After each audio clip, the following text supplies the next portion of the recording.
Lives and lies are leading me away from here. To stamp your hands and clamp your feet. We're less than 2 weeks to go now to the election day, and we're focusing on a lot of the rural roads surrounding the city. We had a lovely canvass out in Dunnamaggin, out in Barscoop, where my dad is originally from. His father was born. I feel that the city is the engine of the county, and it has a great potential for a rural hinterland to feed the urban area in terms of small scale energy production, but also food production. I think we see it with the farmers market in Kilkenny City.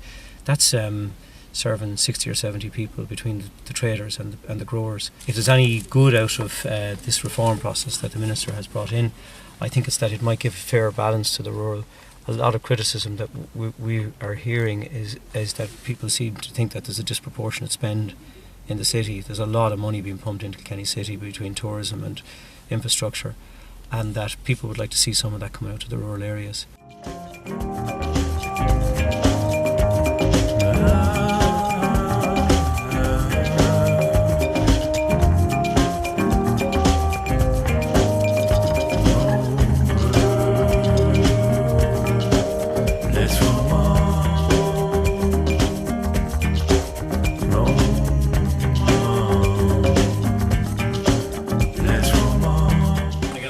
Now, I think particularly once the last week comes in, we're going to say a lot of people just not going to answer the door, and particularly in the town, in the city, we're finding a lot of people are just not answering the door.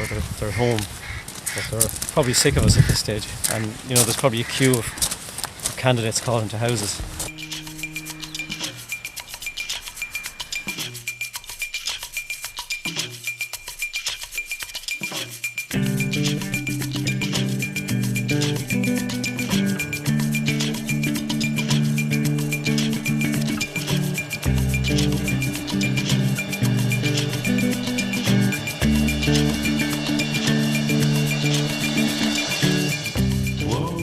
Thanks for the look anyway. Yeah, okay. Hope you get through. Thanks very much. Yeah, take care.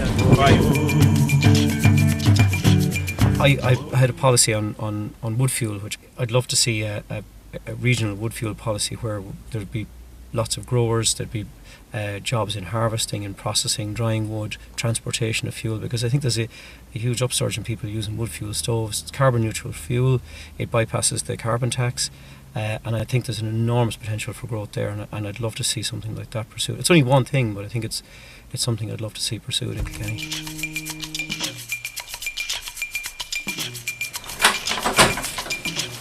How are you? Sorry to bother you. Malcolm Noonan just called ahead of the local election. There's been several hustings. The Chamber of Commerce have one. We've had one with the Older People's Forum, Integration Forum. It's a step up from the last election because there seems to be a lot more of them this time, and they're really useful for as well. I think they're a great way of the electorate meeting the candidates, particularly specific lobby groups and that. And they've been very interesting, very good. Yeah. We just met on Darkness into Light. We just met on Darkness into Light earlier on. Yeah, in the wee hours of the morning. In school for the Cycling Against Suicide? Yes, yeah. So you're on the trail here? If we were to bring in an electric shuttle bus service to the city, that it could be connected to a park and ride, where a rural shuttle bus service would bring them in, and you could use the demand responsive transport service, the IT technology that Ringalink have to try and bring it all together. I wish you all the best luck, because I actually believe you're a fairly decent and honest person. Okay, God bless.